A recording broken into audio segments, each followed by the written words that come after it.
We're going to talk about another selection structure today called the switch.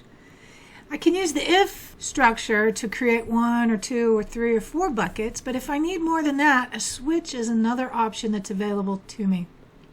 Now I can use a switch to create 2 or 3 buckets if I want to, but its value comes in more than that. So this is what the switch structure looks like. Lowercase switch with the value inside of the parentheses. That value is going to be evaluated inside of the switch. So if the value equals value 1, I want to do stuff, and then I'm going to break. I want you to notice the use of the keyword case, and then we have a full colon and not a semicolon. If value equals value 2, then we're going to do some other stuff, and I can continue having cases inside of here. And then we have a default down at the very end. So let's put this into practice and see what it looks like. All right, so I've started a brand new JGrasp Java file. I'm going to call it zip code region because what I would like to do is to prompt the user for a zip code and then tell them which region of the country that they live in. I've created the basic format of a Java program, and I have filled in some pseudocode. This is what we're going to do. First, we're going to declare some variables, then we're going to prompt and capture a zip code.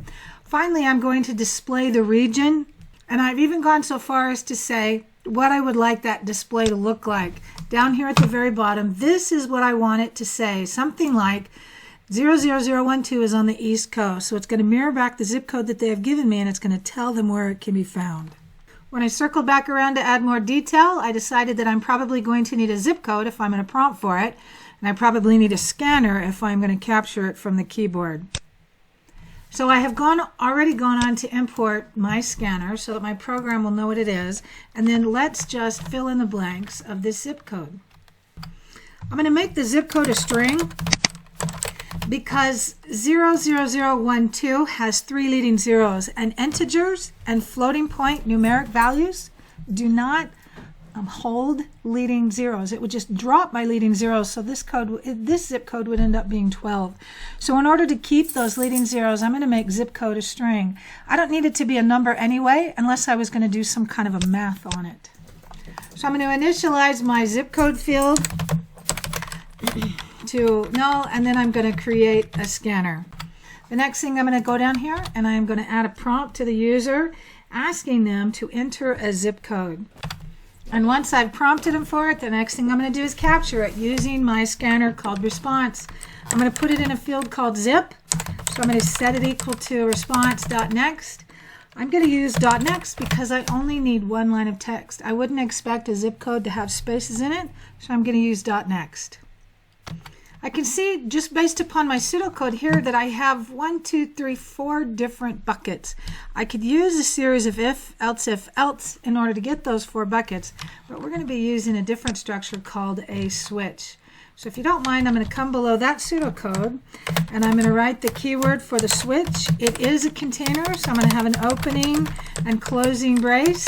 I'm going to label that closing brace just so I know who it belongs to. I need to pass a value into the switch so that each one of the individual case statements can evaluate it. The things that I can pass into a switch is an integer, a whole number integer, or I can pass a single character. I cannot pass floating point values and I can't pass entire strings worth of data. And so I can either pass a number or I can pass a single character. What I'm really trying to evaluate is the first character in the zip code field. My pseudocode states that if the first character is a 0 through a 3, then the zip code is from the East Coast. If the very first character of a zip code is from 4 to 6, then the zip code is from the Central Plains, and so on and so forth. So all I really need is that first character from the zip code. We've learned how to do that before using char at. And so I'm trying to find the very first character in my zip code field. So I'm going to say zip at, char at, and char at is case sensitive. The A in char at is capitalized. And then whatever integer value I put inside of these parentheses is going to be the character that it's looking at. I'm trying to look at the very first character, and if you remember, Java is a zero-based language, which means the positional value of the first character in an input field is always 0, not 1. The position of the first character is going to be 0, so I'm going to put a 0 inside of there. Now I'm going to come inside of here and I'm going to create my first case.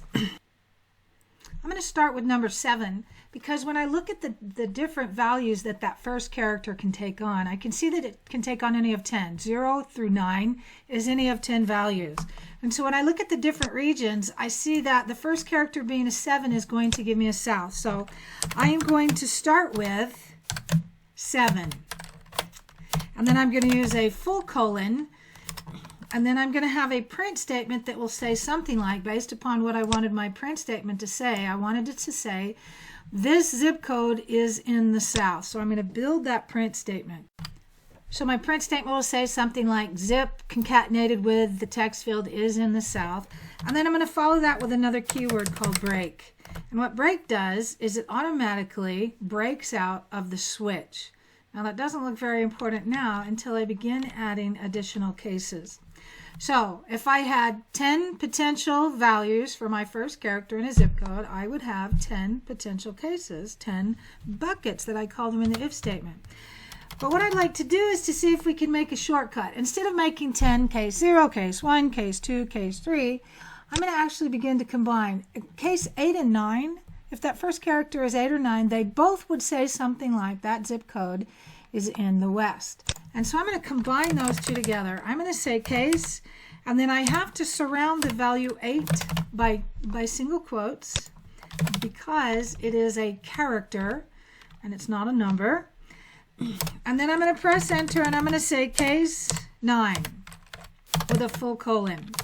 Either one of these cases, I want to say something like, that zip code is in the South. If you don't mind, I'm going to steal that print statement and I'm going to paste it here. Excuse me, that should say is in the West. So I'm just going to steal that print statement and now the print statement and the break. So what's going to happen is if it drops into case 7, if that first character that it evaluated from right here, that very first character sitting in position 0 is a 7, it's going to drop into this case, this bucket. It's going to execute what it finds inside of there. It's going to hit the break statement and it's automatically going to drop out of the case, or excuse me, the switch, which is down here, which means it will skip past 8 or 9. On the other hand, if that first character is an 8, it is going to drop into case 8. There is no break statement there. As a matter of fact, there is nothing there at all. If there is no break statement, it just continues marching down each and every single case until it finds a break statement, which means it would automatically drop into 9. It would execute whatever it finds in there, and now when it sees that break statement, it breaks out of the switch. So let's do this again. I see that 4, 5, and 6 should all say something like, that zip code is in the Central Plains. If you don't mind, I'm going to put it above 7 because I'd like to keep it numerically correct. So I'm going to say case, we wanted 4. I need that colon. We'll do case 5. I need that colon. And then we will do 6. Once again, I need to surround them all by single quotes because they are characters, not strings and not numbers. I'm pretty sure I still have that print statement on my clipboard. I'm going to paste it in here, and all 4, 5, and 6 should say that this zip code is in the Central Plains. So once again, if the first character is a 5, it will skip 4 because it didn't drop in there. When it sees and evaluates the 5, it's going to drop into this case. Because there is no break, it will do whatever's in that case, but there's nothing in there. And then it automatically drops to the next case, which is 6. It will do this, and when it sees the break statement, then it will break out of the entire switch. So we have one more to do. The East Coast. This is 0, 1, 2, and 3. That would be 4 of them, right? So I'm going to show you another way that I can write this that has exactly the same effect. I can say case 0. I do need that colon, but then I can space separate it from case 1 with a colon, case 2 with the colon, and case 3 with the colon. And then I'm pretty sure I still have that print statement on my clipboard. Pretty sure I still have that print statement on my clipboard. This should say is on the East Coast.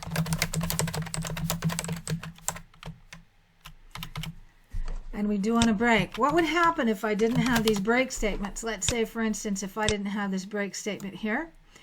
If the first character evaluated to a 0, a 1, a 2, or a 3, it would execute what it finds in this bucket. if there was no break here, it would automatically drop to 4, 5, and 6. It would execute this, and then it would see this break statement. So the trick of a switch is that we use a break statement once I have done executing any of the logic that I want that particular bucket to do, and then I use the break to break out of the entire switch. There is one final bucket that I want to create here. Because we have evaluated the first character as any of 0 through 9, the number 0 through 9. But what happens if the user keys in the preamble to the Constitution instead of an actual zip code? I'm going to use the very last one as a default.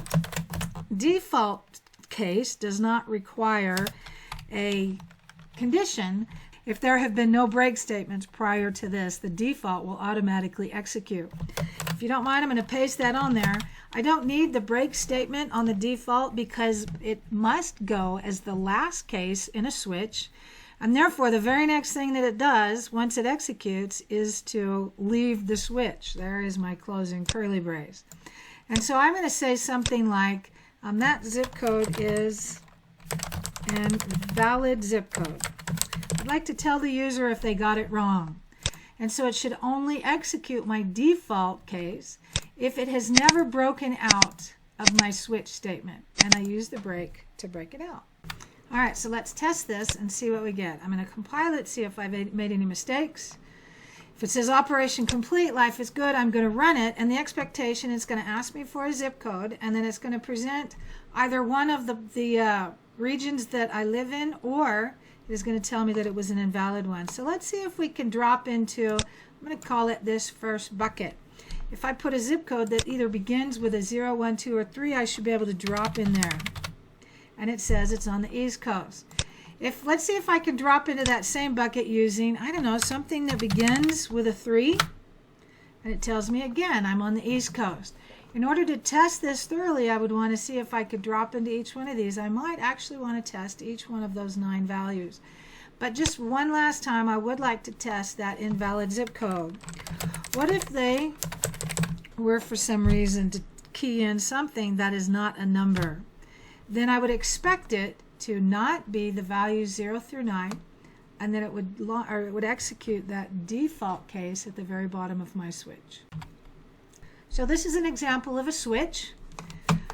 In many of the switches, I might just have case 1, case 2, case 3, case 4, or case A, case B, case C, case D. But this is an example of a shortcut where I can use this feature of the break. If I have multiple cases that should be doing exactly the same thing, I can put them together into what I would call a single bucket, and it creates a bit of a shortcut.